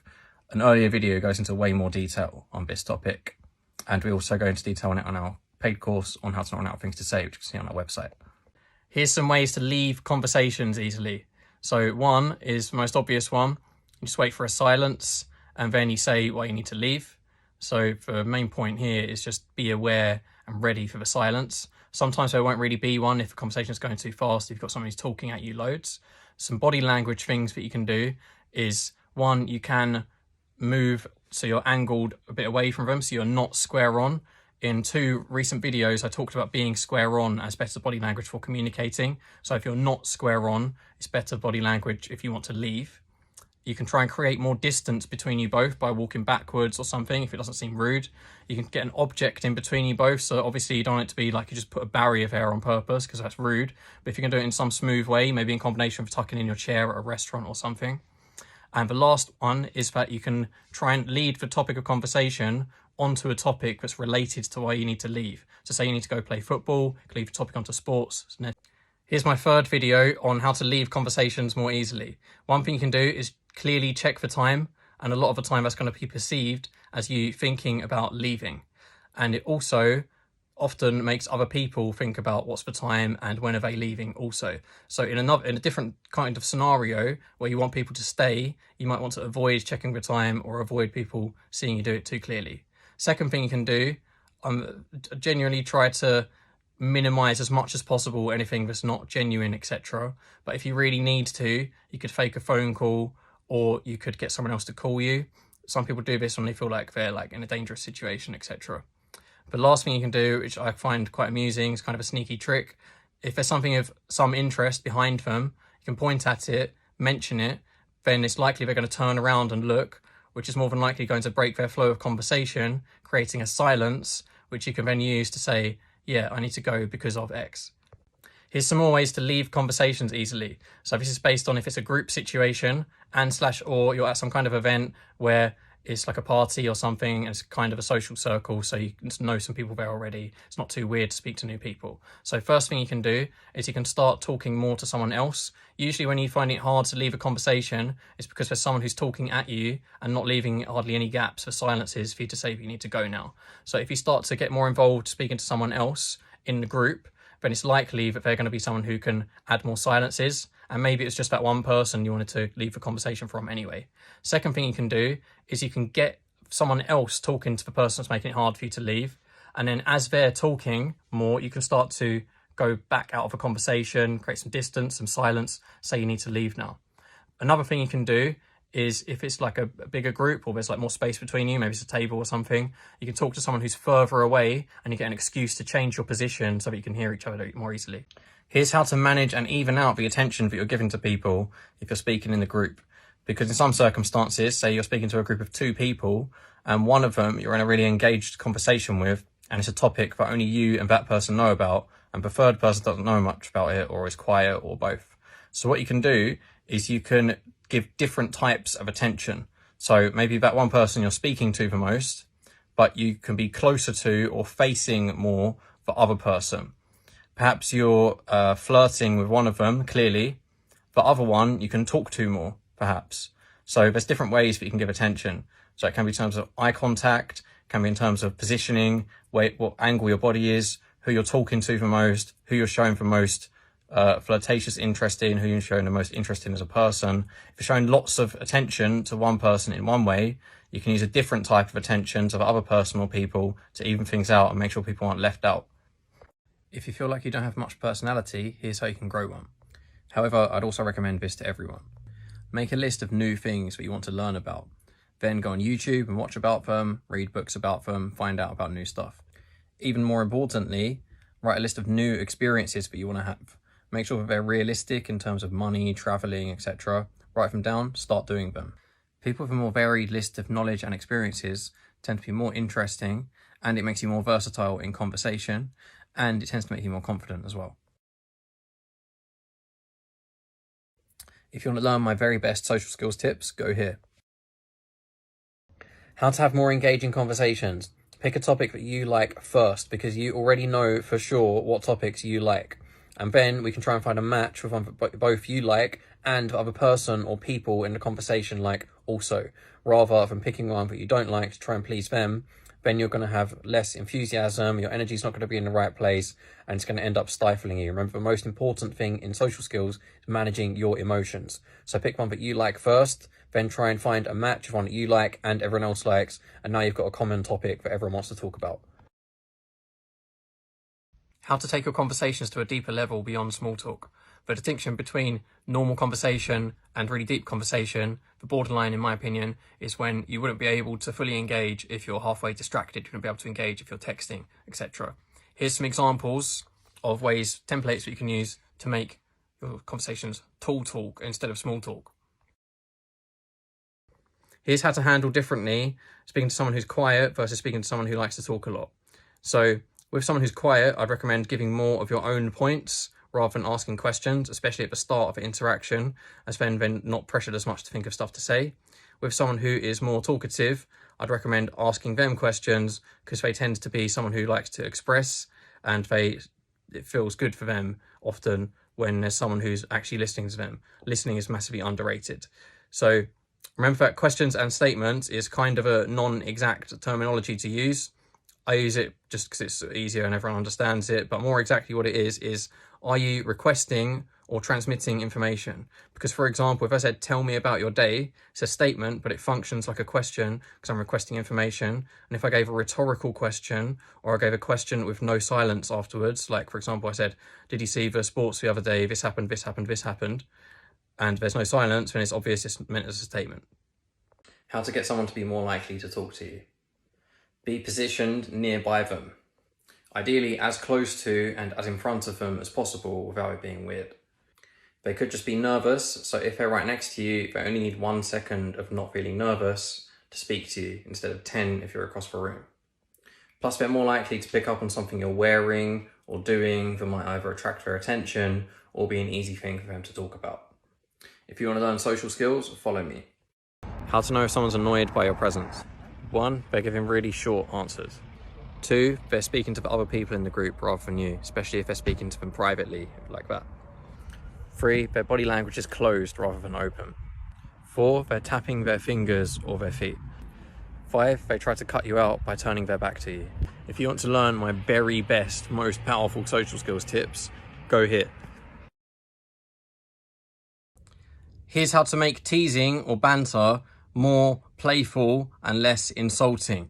Teasing and banter by default is almost always part joke and part insult, but we want it to come across more as playful rather than insulting if we're trying to build connection and not argue or something like that. So the first thing you can do is make fun of an attribute of someone or something that is positive or neutral rather than negative. So if I make fun of someone for being really clever, that's positive. If I make fun of someone for wearing a blue shirt like me, then that's neutral. If I make fun of someone for being short, then it's more likely to hurt their feelings. Second thing you can do is you can counterbalance. So if you think of something that's a bit harsh but quite funny, you can immediately add a compliment after, or show how you have something in common with them after, or just make it clear that you were joking, touch them on the arm, something like that to reassure them. How to respond to a joke you don't like in social situations and minimize confrontation. So Will Smith slapping Chris Rock at the Oscars probably was a bit too much of an escalation too soon. Ideally, we want to escalate in smaller steps. So 1, assume that it was a mistake and just disapprove a bit with your body language or withdraw attention. 2, ask them why they keep making jokes about the thing you don't like and tell them that you don't like it. 3, after this point, we have to assume that they're now giving us a negative experience on purpose and not caring about our feelings. So then we have to respond with socially aggressive actions back, ideally in the same form that they're giving, so jokes about a point that they might find sensitive or something like that. So remember to only use aggressive actions for self-defense purposes in social situations, just like martial arts. That was Ryan, Social Shortcuts. Make sure to follow if you want to learn social skills. Here's some ways to make it more likely people will talk to you, and you can also use it if you have one specific person in mind. First of all, I want to say that if you're not talking to them because you're nervous or shy, it's much better for you to try and push through that and talk to them first yourself, especially in the long run. But here's some tips on how to get them to talk to you. 1, first of all, remember that they might want to talk to you, but they're just nervous or shy of themselves. So anything you can do that is going to make them less nervous or less shy is likely to make them more likely to talk to you. 2, positioning. So if you're nearer to them, and ideally if you are within their field of view, then they're going to be thinking about you more, they're going to be paying more attention to you, and it's going to be easier for them to talk to you, especially if they're nervous, if they only need 1 second or they feel confident because you're next to them, rather than 10 seconds to walk and overthink. 3, come across like you're in a good mood and you're happy, and then people are going to want to talk to you more. 4, if you're talking to a friend, try to talk loud enough so that they can hear you about some stuff that's interesting, so then it makes some opportunities for them to be able to give their own comments and start a conversation with you. 5, however, don't make your conversation too involved so there's no silences and it looks like you two would really be annoyed with being interrupted. Leave some silences and it's easy for them to say something. 6, wear something or have an object, maybe like a bag or something, but it's easy to talk about. So for example, I used to have a necklace, I had a gold monkey, and people would come up to me and talk about it. 7, try to communicate with body language, especially eye contact. If you make eye contact, try and hold it, and if you can a bit, maybe give like a wave or a nod or something. If you want to see my very best social skills tips of all, go here. How to generate new topics in your conversation if you have little or no already existing content. So basically this is generating topics from nothing. 1, use your senses, especially seeing. You can look at something and have something to talk about potentially. You can also branch new topics off of a thing you're looking at. So I can see a light bulb. What's relevant to light bulb? Electricity, candles, the color yellow. Now I can choose one of those instead. 2, use recent memories. Backtrack through the past, whether that be the last minutes or days. Find something there that might be interesting to add, you think the other person will like, etc. 3, if your conversation has been longer than 1 minute or you know them from before, there's almost definitely a topic left from before that you can go back to, especially if it's left unfinished. If you're fast at thinking and you can remain calm, try to get in the habit of remembering unfinished topics from before in the conversation. Finally, if you're texting, just look through your photos, see if there's any memes or pictures that are relevant to what you're saying or something you think they might like. That's 4 ways to generate topics from nothing. How to find common interests with someone you're talking to or a group of people. So if you wanted to, you could list down everything you're halfway interested in. The vast majority of people, that's going to be a list of, I'd say, over 50 things. I've only met a few people ever who I think are interested in a small handful of stuff and wouldn't like to at least have some level of conversation about something that interests them a bit. All we need to do is find a match between you and the other person, or if it's a group, we need to find a match between everyone involved. So you're already going to know what you're interested in. So first, we propose those topics because you know that you're interested in them, and we can test them a bit. Try just adding a little bit of that topic to the conversation, see how others respond, and by cycling through them, eventually you'll find one that everyone seems interested in, and then you can start to expand on that topic. So that's how you find common interests. You just match something on your list to the other person or people's by testing, seeing what happens, and growing. How to find common interests with someone you're talking to or a group of people. So if you wanted to, you could list down everything you're halfway interested in. The vast majority of people, that's going to be a list of, I'd say, over 50 things. I've only met a few people ever who I think are interested in a small handful of stuff and wouldn't like to at least have some level of conversation about something that interests them a bit. All we need to do is find a match between you and the other person, or if it's a group, we need to find a match between everyone involved. So you're already going to know what you're interested in. So first, we propose those topics because you know that you're interested in them, and we can test them a bit. Try just adding a little bit of that topic to the conversation, see how others respond, and by cycling through them, eventually you'll find one that everyone seems interested in, and then you can start to expand on that topic. So that's how you find common interests. You just match something on your list to the other person or people's by testing, seeing what happens, and growing. How to engage someone in conversation who doesn't seem interested in talking. First of all, obviously, if they've given a few signs that they don't want to talk now, then they probably don't want to talk and you should leave them alone. I made a video on this recently. However, up until that point, one thing that you can try is keep trying different topics of conversation and check their reaction to see if you can find one that they're really interested in. If you want to learn social skills, follow me. This is a long-term strategy to be better in conversations. Develop a wider range of knowledge and experiences. If there's something you don't know about, research it. If there's something you haven't done yet, do it. This will mean you'll have more stuff to talk about, you'll be more versatile in your conversations, and you'll be less likely to be locked out of conversations with a topic you don't know much about. Here's how to create commonality. So a commonality is when it's made clear that 2 people or more than 2 people have something in common with each other based around a certain topic. So one way that you can do it is the me also method. So they say something in the conversation and you say, oh yeah, me also, when you talk about your experience. So if someone said to me that they do martial arts, I might say, oh yeah, me also, I've done martial arts for over 20 years and I've had semi-pro MMA fights, etc., etc. The other way, which is the better way, ideally, is always better if the other person does that instead. So if you can predict to some extent, or perhaps you saw them wearing something that shows that they have this certain thing in common with you, you can introduce that topic into the conversation, leave a silence, and then it becomes quite likely that they're going to say, oh yeah, me as well. I also did this, blah, blah, blah. Here's my involvement. So that's how to create commonalities in 2 ways. Ideally, it's usually favorable if the other person does it. Because if you keep doing the me also method too many times in too short space of time, you're going to start to look like an arse kisser. Do you run out of things to say in conversation? If you do, check out the link in my bio. There's more information on a video course I've made that will completely solve this for you. How to come up with topics in conversation from nowhere. 1. Use your senses, especially sight, look around you. There's probably something that you can talk about. 2. Use your memories, just maybe the last few moments or maybe the last few weeks. Again, there's probably something there that you can mention to talk about. 3. If your conversation has been longer than 1 minute or it's someone who you know from before, there's almost definitely a topic that you can go back to and revisit. 4. Scroll through the photos on your phone. There's probably something there that you can talk about. If you want to learn social skills, follow me. How to build connection with someone faster. You want to have a wide variation of shared experiences. The more different things you go through or do together, the more comfort you're going to build. This is more important than how long you've known them for. If you want to learn social skills, follow me. Here's a tip to help you avoid tons of awkward silences. When you finish saying something, end on a question, not a silence, not a statement. If you don't, you're relying on your audience both wanting to and being able to think of something to say next, which doesn't always happen. If you want to learn social skills, follow me. How people end up not liking each other for no reason. A says something B doesn't like, but they pretend it's okay. Then B is socially negative to A and A thinks there's no reason. Both think the other person's the aggressor and now you hate each other for no reason. Instead, ask why they did it and say that you didn't like it. You learn boundaries and have positive interactions, making Earth happier. If you want to learn social skills, follow me.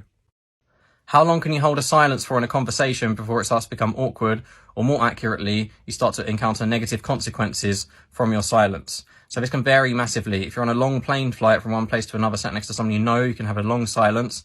And if you stop someone in a busy street who you don't know, a short silence can be too much. So here's 4 factors that can influence the length of time. 1, how relaxed is the scenario? A typical beach will be much more relaxed than a typical nightclub, and therefore you can have a longer silence before it starts to become negative.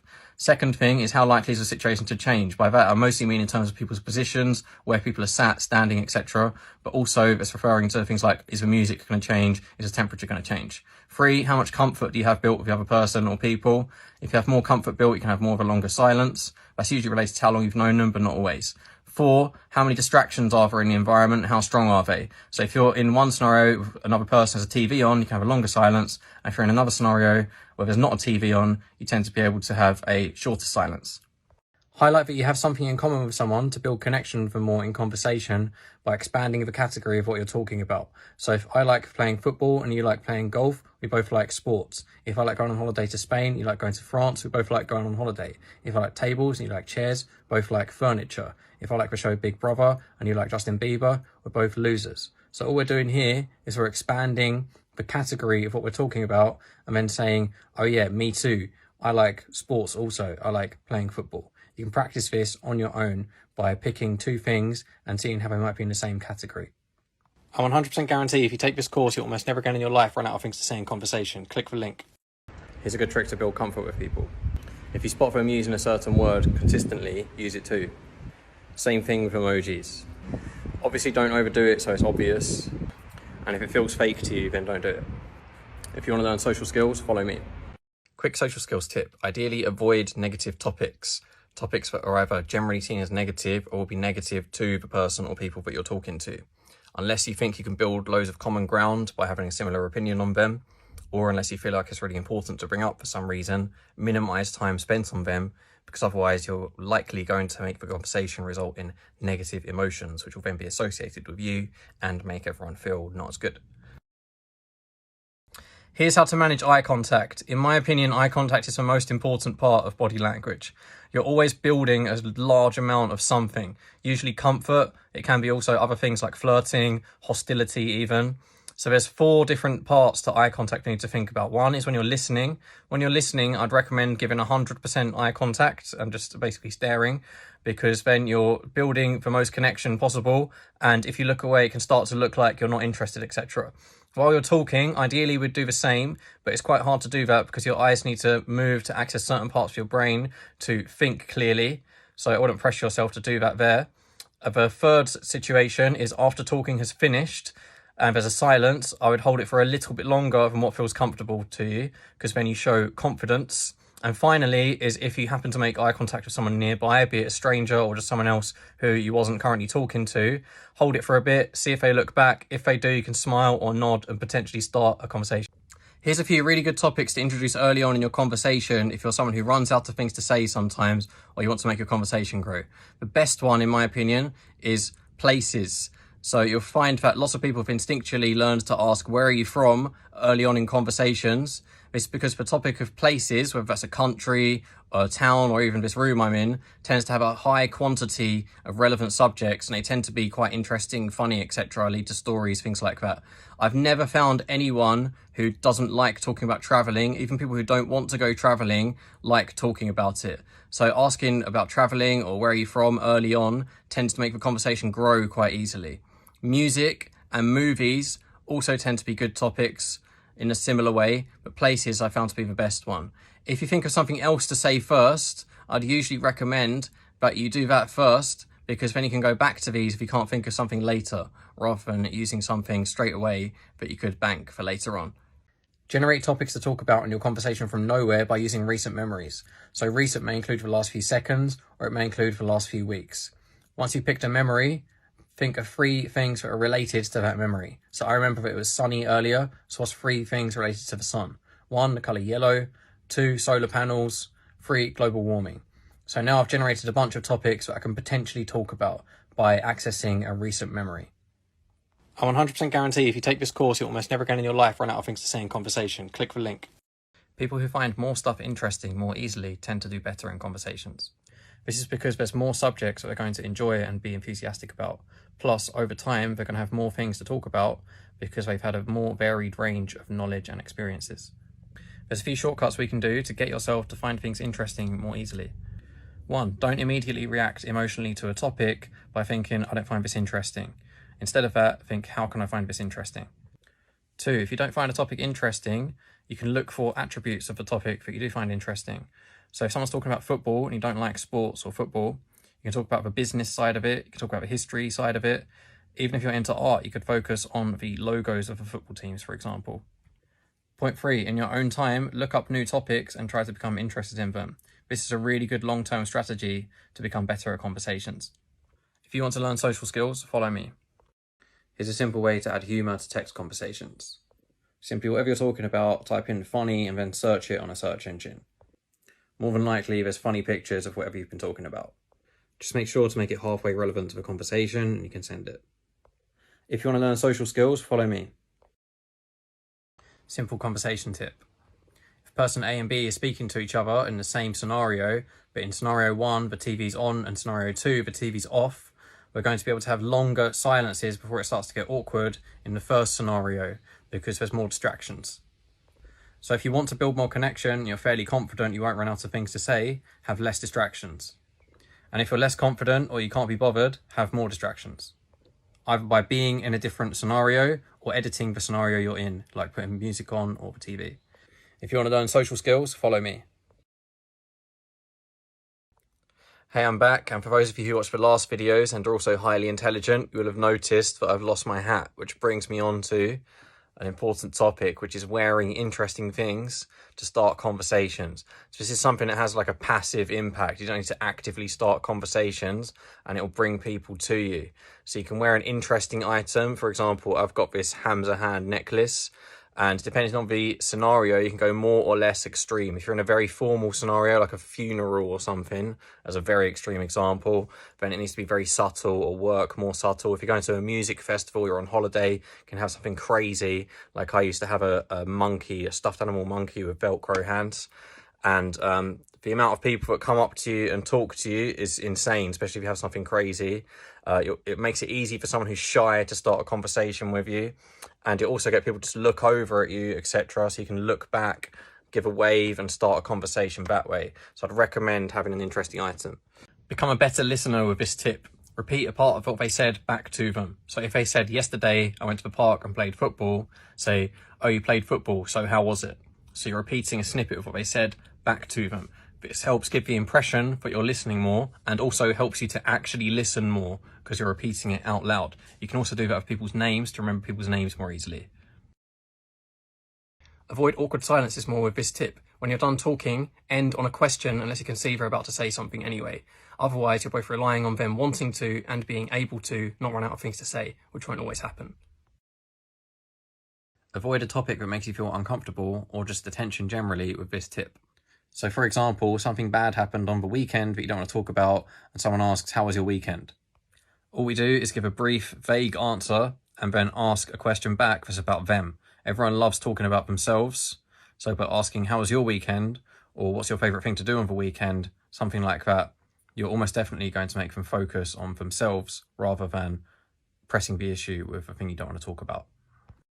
Here's an important tip for if you're intending to go out and speak to new people, whether that's a party that you're going to, or you're intending to go out to network or something like that.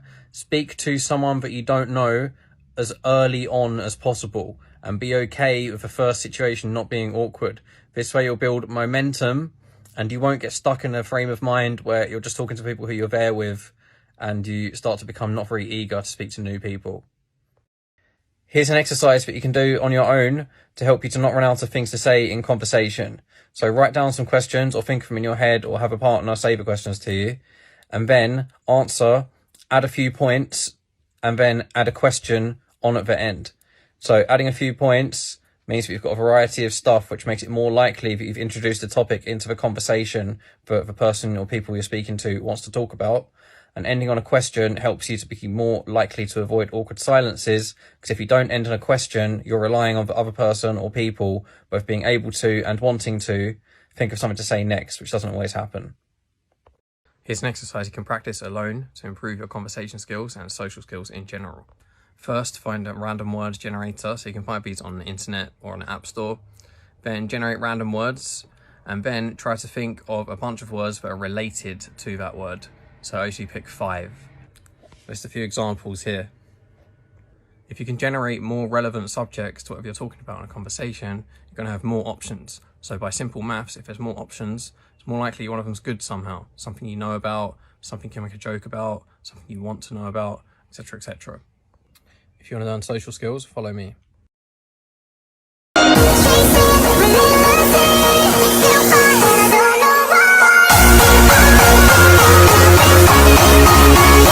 Here's a quick way to generate topics from nothing. Look around you, what can you see? Pick something, and then think of 3 things that are relevant to that thing. And now you've generated a bunch of topics you can potentially talk about in your conversation. When is something in a social situation or in social skills manipulation? First of all socialization is manipulation on some level. If I say hi to someone, I'm trying to get their attention and get a response from them, almost definitely. So that we can argue is manipulation. The word manipulation, however, has culturally very negative connotations. So what people are usually referring to when they suggest that is that one person or a group of people are trying to manipulate another person or group of people to have something happen that's selfish, good for them and not for the other people, or even bad for the other people on purpose. That's the distinction between whether your social action is good or bad. If you're doing it for the highest good of everyone involved, then it's good. And if you're doing it for selfish reasons, not caring about them or purposely to give them a negative outcome, unless it's for a fairly extreme situation for self-defense, then you're doing a bad thing and you're not working for the good side. I 100% guarantee if you take this course, you'll almost never again in your life run out of things to say. Here's a really powerful technique to make your conversations by text grow really fast. So what we do is each time we give a response, we give a few of our own comments and then 2 questions each time. Ideally, non-yes, no questions that don't make sense to answer yes or no, are more powerful for making your conversations grow faster. I went through more detail on this in a previous video if you want to watch. So in real life, this will get annoying and overwhelming fast. If I gave a few of my own points and then I said, what do you do and what do you do for fun? You responded when I gave a few of my own points again and I said, what's your favorite color and what do you do for a job? It would get annoying quickly. But by text, because we get way more time and our own space and there's not the pressure of people being around us and stuff, it's not as much of a big deal. So one of 2 things will happen. Either I'll give short responses, in which case cut back down to 1 question, or a lot of the time what can happen is our conversation grows and grows and grows until it's massive and you're sending massive messages to each other and it becomes obvious that the next thing to do is either to have a phone call or meet in person. So it's double questions. Do you run out of things to say in conversation? If you do, check out the link in my bio. There's more information on a video course I've made that will completely solve this for you. Keep people engaged in your conversation with this one tip. Don't do too many questions or too many statements back to back, one after the other. So for example, if I'm telling a long story, break it up with questions every now and then. So I might ask someone what they think about what I've said so far or something else that's relevant. If I've asked a bunch of questions back to back and the other person's answered in between, obviously, give some of your own comments before continuing. So for example, if I say, where are you from? They answer, what do you do? They answer, what do you do for fun? They answer, and I might say, what I do for fun is this, before continuing with another question. If you break things up like this, you won't encounter negative consequences of doing too many questions or statements back to back, and you'll tend to keep people engaged more. A tip for not running out of things to say in conversation: get in the habit of remembering at least one topic that's been left unfinished, or that you can easily go back to and continue from earlier in the conversation. That way, if you run out of things to say, or you think it's a good idea to go back to for some other reason, you've got that there as ammo. Here's a quick technique and something you can practice as well on your own to generate more subjects. So this is useful for 1, not running out of things to say, and 2, making your conversations more engaging for everyone, including yourself.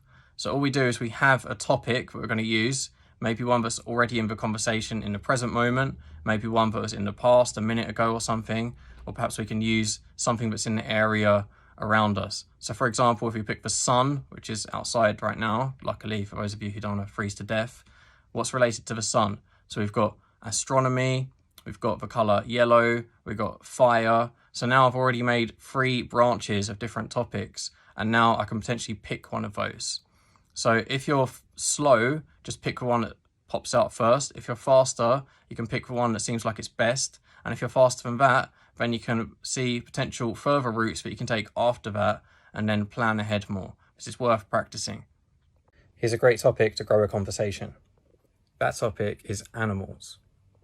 Pretty much everyone likes talking about this topic. You can use it early on with new people, and there's tons and tons of interesting, cool and funny facts that you can learn about animals.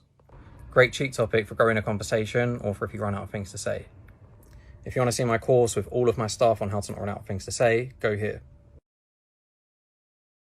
A really good topic to introduce early on in the conversation if you want to make your conversation grow and not run out of things to say is places and travelling. Lots of people have subconsciously realised that asking where are you from early on in the conversation is a good question to ask. The topic of places, travelling, etc. leads on to a high quantity and high quality of related subjects. Also, basically everyone wants to talk about travelling. I've literally never come across anyone who doesn't want to talk about travelling. I've come across people who don't want to go travelling, but even those people like talking about it. So this is a good topic to add early on to make your conversation grow more easily. Here's an interesting game you can play to try and improve your social skills. Go online, find a random word generator. You can find them on whatever search engine you're using, hopefully DuckDuckGo, and you can also find them on the App Store. So find a random word and then start a conversation with someone by text or whatever and try and introduce that topic into the conversation. If you're not telling them that you're doing this, remember to make sure that you're still putting them first in the conversation. The main point is that you're making them have a good time talking to you first. However, another thing that you can do is tell them about this game and you both try to start talking about whatever the word is. Then you can quickly change and see how quickly you can make a good conversation about the new topic. This is quite good for improving your fast creative thinking and being able to access stories that you have and memories that you have, etc. fast. Mocking is creating humour but also causing a negative outcome for an intended target. In my opinion, mockery is done way too much in our society, and if we were to police ourselves more with it, the world would be a better place. It's definitely an act of social aggression, so in my opinion it should only be reserved for defending yourself or your principles 99% of the time. As with almost every single thing in social skills, there's always grey areas. So for example, you might think of something that's really funny but a bit harsh. In this case, something that you can do is just make it clear that you're joking straight after and then counterbalance by giving them a compliment immediately after. If you want to see my very best tips on social skills, go here. 7 words that you can start questions with in order to elaborate on a topic that you're currently discussing. So maybe someone's telling you about their day or about what they've been doing, their holiday, something like that. Try to start your questions with why, who, what, how, where, which, and when. So these 7 keywords, I've seen them thrown around in psychology and stuff, and usually they're missing one for some reason. But these 7 words tend to lead to questions that are more open, non-yes, no questions. So we can try to formulate one based off of what they're saying. So for example, if they said, I went to the Amazon jungle, you could say, why did you go? When did you go? Which part of it was your favorite part? How many monkeys did you see? Who did you go with? Etc, etc. So you can generate questions with those 7 words, and then you can extend the topic and get more information out of the other person to extend the conversation more. In my opinion, the third most important thing to improve your social skills is speaking to as many new people as possible. And in combination with that, stepping outside of your comfort zone. Sometimes people can speak to lots of new people, but they're always doing it in the same way. For example, asking someone directions you don't know is very easy. For someone who's super nervous or finds speaking to new people very unusual, it might help you for a while, but you're going to plateau if you keep doing that. So you need to do things that either make you a bit nervous, make you feel a bit uncomfortable, or test your levels of thinking or your skills in certain situations. I would put this as the first most important thing if you're basically completely isolated. If you're stuck inside some cave system within Hollow Earth on your own, then you're unlikely to improve your social skills no matter what. But yeah, speaking to new people is really important. You want to be doing that consistently and doing things that the sweet spot is just outside of your comfort zone. So if you're too far outside of your comfort zone, it can be too much, and within it, you'll plateau. The second most important thing in social skills, in my opinion, is quick thinking. Literally over half of our clients work in either IT, engineering, or accounting. And if we take the stereotypical nerd from an American high school movie, they tend to have a magic combination of being both intelligent but bad at social skills. How's this the case? It's because they're focused on being perfect, slow, rather than okay, fast. They're using their intelligence the wrong way round. The consequences from risks that you take going wrong in social situations tend to be very small, nearly all of the time. It'll be something like you make things a bit awkward, or you have to correct yourself, or something like that. Whereas if we apply this to skydiving, the consequences are splat, you're dead now. Another thing is that someone who's focused on being a perfectionist in social situations tends to end up having a great solution to a moment that doesn't exist anymore, to an opportunity that doesn't exist anymore.